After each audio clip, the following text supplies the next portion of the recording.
नमस्कार दोस्तों, सुरेन हिंदी क्लास में आप सभी का स्वागत है। सुरेन हिंदी क्लास के नाम से ही टेलीग्राम चैनल है जिससे आप जुड़ सकते हैं। साठोत्तरी हिंदी कविता जो है सन 1960 के बाद की कविता, यानी नई कविता आंदोलन के बाद में सन 1960 के बाद की कविता को साठोत्तरी कविता कहा जाता है। और साठोत्तरी जो कविता है उसमें अनेक कविता आंदोलन चले हैं। इसमें कुल 40 प्रश्न हैं 1960 की कविता के, और उसके बाद में कुछ जो हिंदी कविता के आंदोलन चले हैं उनके नाम और उनके प्रवर्तक के नाम भी यहाँ बताए जाएंगे। प्रश्नों के बाद में 40 प्रश्न हैं कुल। 40 प्रश्नों के बाद में साठोत्तरी हिंदी कविता के अंदर जो विभिन्न कविता आंदोलन चले हैं उनके बारे में भी बताया जाएगा।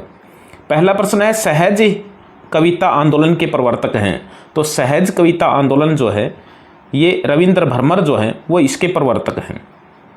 दूसरा प्रश्न है, सनातन सूर्योदयी कविता आंदोलन के प्रवर्तक हैं। तो ये डॉक्टर रविंद्र कुमार जैन हैं। रविंद्र कुमार जैन हैं। तीसरा प्रश्न है, युयुत्सावादी कविता आंदोलन के प्रवर्तक हैं। तो इनके जो है वो सलभ श्री राम सिंह हैं। सलभ श्री राम सिंह जो है वो युयुत्सावादी कविता के प्रवर्तक हैं।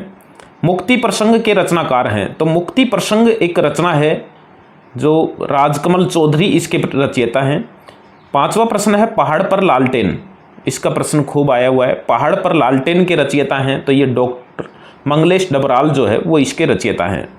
छठा प्रश्न है, दुनिया रोज बनती है। इसका प्रश्न भी खूब आया हुआ है और आलोक धनवा का एकमात्र कविता संग्रह है, सन 1998 में प्रकाशित। दुनिया रोज बनती है आलोक धनवा का एकमात्र कविता संग्रह है, इसी की वजह से ये फेमस हुए हैं। सातवां प्रश्न है, मोचीराम किसकी बहुचर्चित कविता है। तो मोचीराम धूमिल जो है सुदामा पांडे जिनका मूल नाम है, और धूमिल जो है धूमिल नाम से कविता में प्रसिद्ध हुए हैं। धूमिल की ये कविता है। आठवां प्रश्न है, कैप्सूल या सूत्र कविता आंदोलन के प्रवर्तक हैं। तो ये एक आंदोलन चला है कविता का, कैप्सूल या सूत्र कविता आंदोलन। तो ओंकार नाथ त्रिपाठी जो है वो इसके प्रवर्तक माने जाते हैं।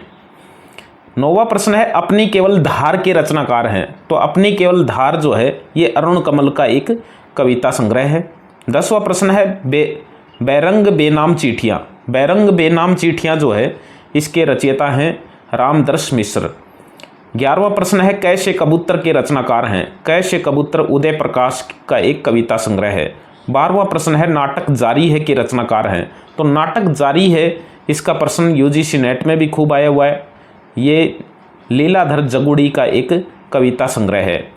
13वां प्रश्न है, 1986 में रचित प्रार्थना पुरुष प्रबंध काव्य के रचयिता हैं। तो ये नरेश मेहता का एक प्रबंध काव्य है। अग्नि लीक के रचनाकार हैं। तो अग्नि लीक भारत भूषण अग्रवाल का इसके रचनाकार हैं। 15 नंबर का प्रश्न है, कुंवर नारायण द्वारा रचित कौन सी रचना कंठोपनिषद के नचिकेता प्रसंग पर आधारित है। तो वो आत्मजयी रचना जो है वो है। 16 नंबर का प्रश्न है, संशय की एक रात। नरेश मेहता की रचना संशय की एक रात में किसके मन में संशय उठता है। तो वो राम के मन में जो है वो संशय उठता है। 17 नंबर का प्रश्न है, एक दिन बोलेंगे पेड़ के रचनाकार हैं। तो ये एक कविता संग्रह है, एक दिन बोलेंगे पेड़, राजेश जोशी का एक कविता संग्रह है। 18 नंबर का प्रश्न है, ताजी कविता आंदोलन के प्रवर्तक हैं। तो ताजी कविता आंदोलन लक्ष्मीकांत वर्मा इसके प्रवर्तक हैं। 19 का प्रश्न है, निकष पत्रिका के संपादक थे। तो निकष पत्रिका जो है ये धर्मवीर भारती इसके संपादक रहे हुए हैं। 20 का प्रश्न है, संकेत पत्रिका के संपादक थे। संकेत जो है वो उपेंद्र नाथ अस्क जो है वो इसके संपादक रहे हैं। 21 का प्रश्न है, बलराम के हजारों हाथ के रचनाकार हैं। तो बलराम के हजारों हाथ जो है ये मणि मधुकर इसके रचयिता हैं। 22 का प्रश्न है, चुका भी नहीं हूँ मैं के रचनाकार हैं। तो ये शमशेर बहादुर सिंह की एक कविता संग्रह है, चुका भी नहीं हूँ मैं। 23 का प्रश्न है, सीढ़ियों पर धूप में के रचनाकार हैं। तो ये रघुवीर शाही की एक रचना है। दुष्यंत कुमार की रचना साए में धूप है। तो ये बहुत प्रसिद्ध रचना है साए में धूप। ये एक गज़ल संग्रह है, हिंदी गज़लें इसके अंदर हैं। 25 का प्रश्न है, प्रबद्ध कविता आंदोलन प्रतिबद्ध कविता आंदोलन के जनक हैं। तो ये परमानंद श्रीवास्तव इसके जनक हैं। 26 का प्रश्न है यातना का सूर्य पुरुष किसकी कृति है। यातना का सूर्य पुरुष जो है वो राजकमल चौधरी की एक काव्य कृति है। 27 का प्रश्न है अनुभव के आकाश में चांद किसकी रचना है। तो अनुभव के आकाश में चांद किसकी रचना है, तो ये लीलाधर जगुड़ी की रचना है। यहाँ से देखो किसकी रचना है, ये केदारनाथ सिंह की एक कविता संग्रह है।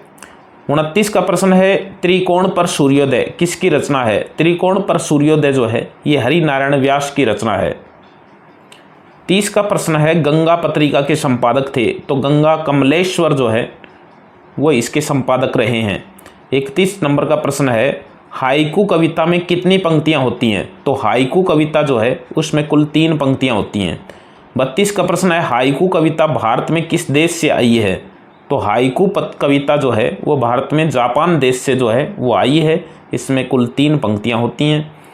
33 का प्रश्न है सन 1975 के बाद कविता को क्या नाम दिया गया, तो सन 1975 के बाद लिखी गई कविता को समकालीन कविता नाम दिया गया है। 34 का प्रश्न है तीसरा सप्तक का प्रकाशन वर्ष क्या है, तो तीसरा सप्तक जो है वो 1959 में जो है वो प्रकाशित हुआ था। पहला 1943 में, दूसरा 1951 में, तीसरा 1959 में और चौथा 1979 में प्रकाशित हुआ था। 35 का प्रश्न है बलराम के हजारों हाथ किसकी रचना है। ये प्रश्न दूसरी बार इसमें रिपीट हुआ है, मणि मधुकर की एक चर्चित कविता संग्रह है। 36 का प्रश्न है हाइकू कविता लेखन में चर्चित नाम रहा है, तो हाइकू कविता लेखन में डॉक्टर सत्यभूषण वर्मा जो है ये चर्चित नाम रहा हुआ है। रविवार पत्रिका के संपादक हैं, तो रविवार एक पत्रिका थी, इसके संपादक उदयन शर्मा जो है वो रहे हुए हैं। 38 का प्रश्न है चतुर्थ सप्तक यानी चौथा सप्तक का प्रकाशन वर्ष क्या है, तो वो 1979 है। 39 का प्रश्न है रोशनी के मैदान की तरफ किसकी रचना है, तो रोशनी के मैदान की तरफ चंद्रकांत देवताले की रचना है। 40 का प्रश्न है महासौपन का मध्यांतर कैलाश वाजपेयी की रचना है, यानी महासौपन का मध्यांतर किसकी रचना है, कैलाश वाजपेयी की रचना है। अब हिंदी के प्रमुख कविता आंदोलन और उनके सूत्रधार, उनके प्रवर्तक जो है वो किसे माना जाता है। पहला है सनातनी सूर्योदयी कविता जो है वो वीरेंद्र कुमार जैन इसके सूत्रधार माने जाते हैं। युयुत्सावादी कविता जो है वो सलभ श्री राम सिंह जो है वो इसके प्रवर्तक माने जाते हैं।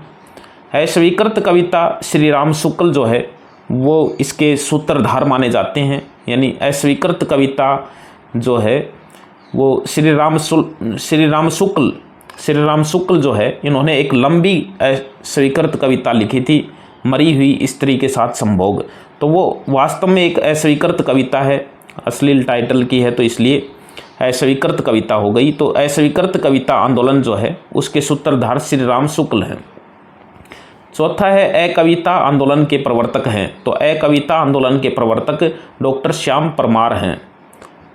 5वां है ताजी कविता आंदोलन के प्रवर्तक हैं लक्ष्मीकांत वर्मा, ये नई कविता के समर्थक थे, बाद में इन्होंने ताजी कविता जो है वो आंदोलन के सूत्रधार हैं। प्रतिबद्ध कविता आंदोलन के सूत्रधार हैं डॉक्टर परमानंद श्रीवास्तव।